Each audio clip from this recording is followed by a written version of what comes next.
The first rule of success is to have a vision.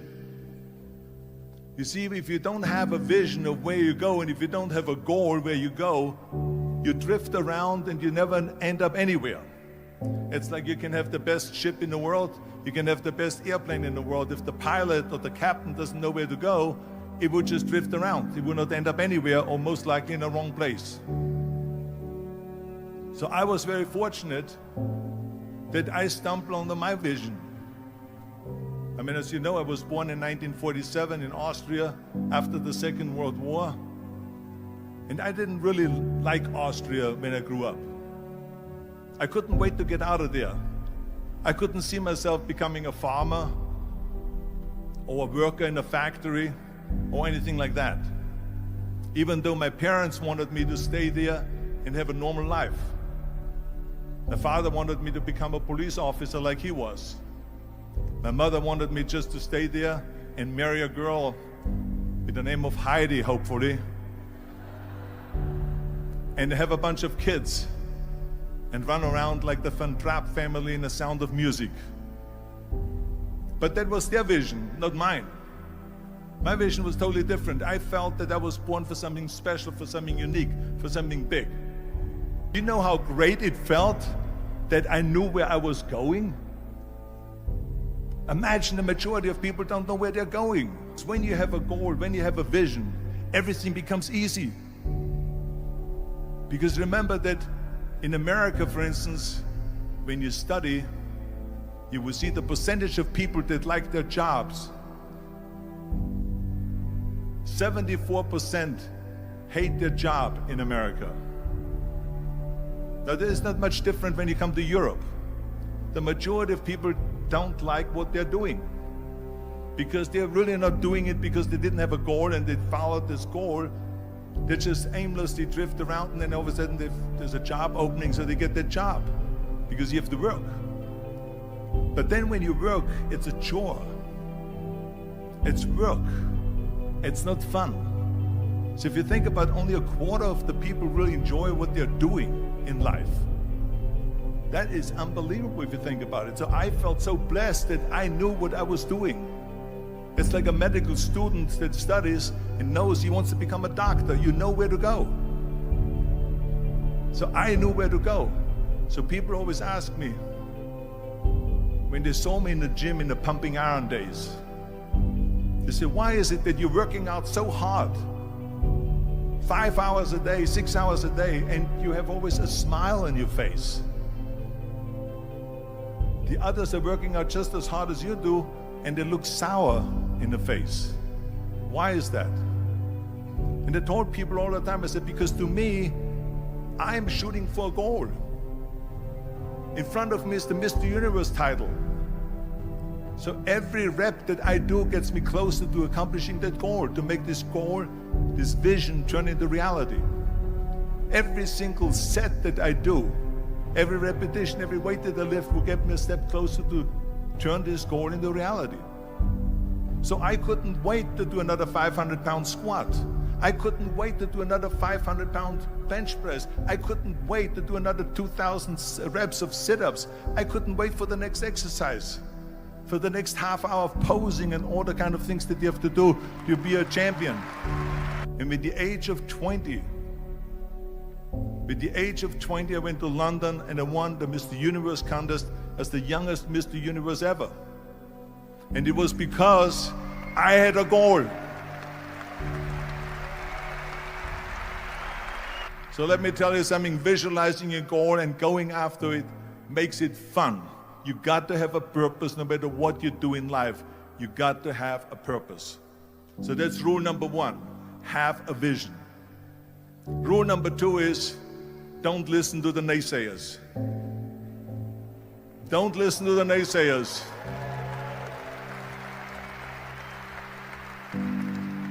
Everything I ever did, the thing that I heard out of people's mouth was, that's impossible. That can't be done. Or no. So whenever someone said to me, it can't be done, I heard, it can be done. When they said no, I heard yes. And when they said it's impossible, I heard it is possible. I'm a strong believer of what Nelson Mandela said, that everything is always impossible until someone does it. Well, I'm going to be the one, I said to myself, I'm going to do it and I'm going to show it to them. Maybe it has never been done before. That's perfectly fine with me. But I'm going to do it. And I did not listen to the naysayers. The next thing, the third point that I'm going to make to you is, before we sit down with Jürgen and talk about the rest of the three, is work your ass off. There is no magic pill. There is no magic out there. You cannot get around. You have to work and work and work. And it drives me crazy when people say they don't have enough time to go to the gym for 45 minutes a day and work out, or to do something for 45 minutes to an hour a day to improve, if it is physically improve or if it is mentally to improve. Imagine you read 1 hour a day about history. How much you will learn after 365 hours in 1 year. Think about if you study about the history of musicians, of composers, how much you would know. Imagine if you would work on a business, on some business that you want to develop every day for an hour. Imagine how further along you will go and get. So it drives me nuts because when people say we don't have the time, we have 24 hours a day. We sleep 6 hours a day, so that gives you still 18 hours. And there's someone shaking their head out here in front. They say probably, I don't sleep 6 hours, I sleep 8 hours, right? Or just sleep faster.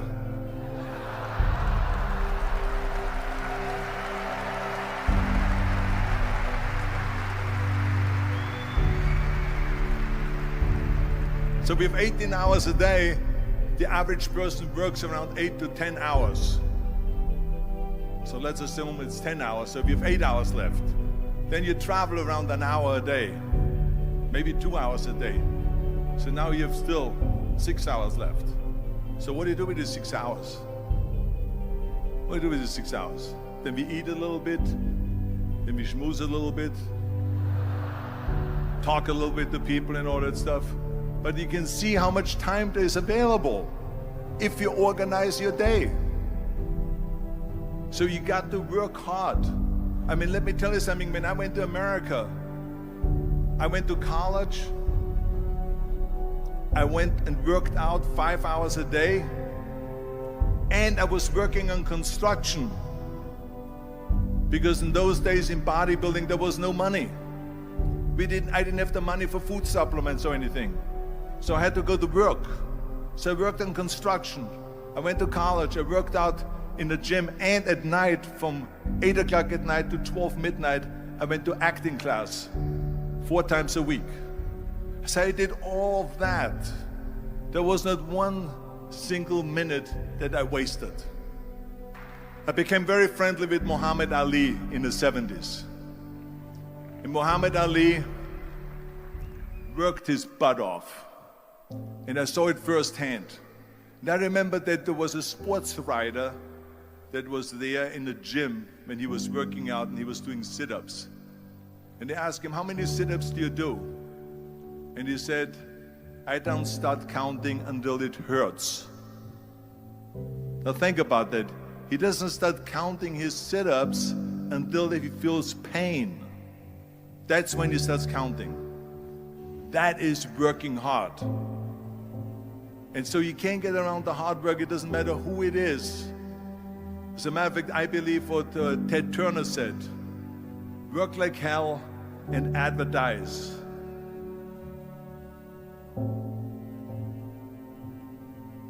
You get it? Work like hell, go to bed, and early to rise, work like hell and advertise. So you work your ass off, and then you let the world know about your work. That's what it is all about. Let people know. If you have a company, if you have a movie, if you do a sports, work your ass off, but then advertise and let everyone know. I hate Plan B. And I tell you why. Because we have so many doubters, as I've said earlier, the no-sayers. We have so many of those people that say no and you can't do it, it's impossible. That is okay because we just turn off, as I said earlier, and we listen and we hear the no being a yes. You can't do it, you can do it, and all of that. So that is possible to do that amongst all the negative people around you. But when you start doubting yourself, that's very dangerous. Because now what you're basically saying is that if my plan doesn't work, I have a fallback plan, I have a plan B. And that means that you start thinking about plan B, and every thought that you put into plan B, you're taking away now that thought and that energy from plan A.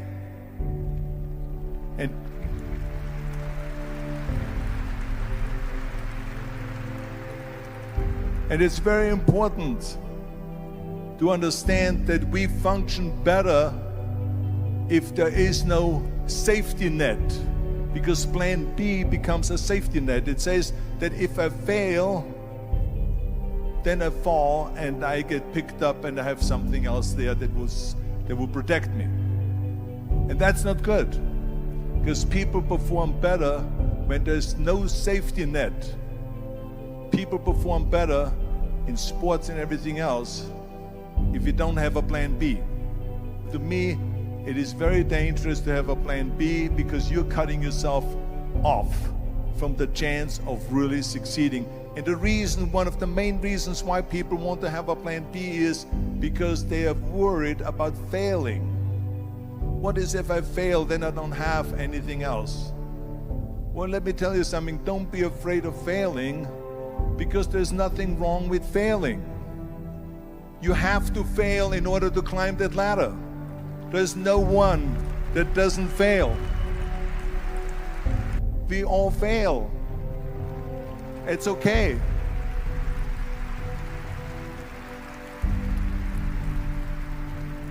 What is not okay is that when you fail, you stay down.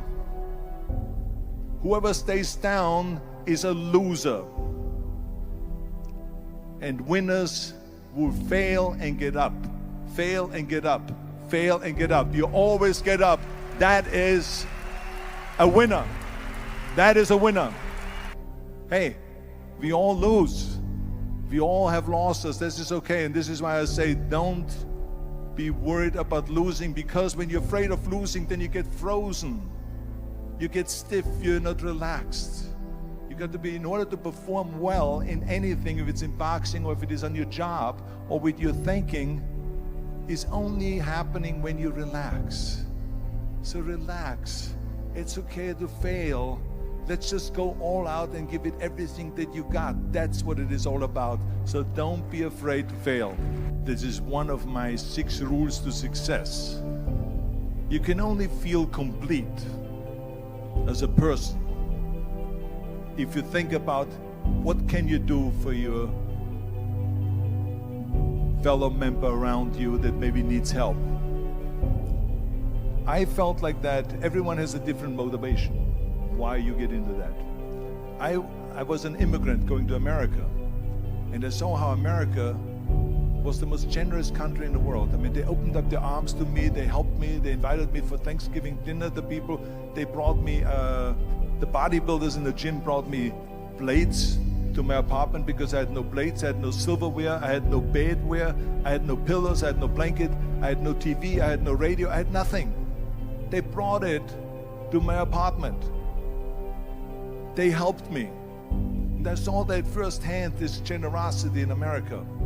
And I said to myself, as an immigrant that is being embraced with open arms, that I need to go and make sure that I give something back.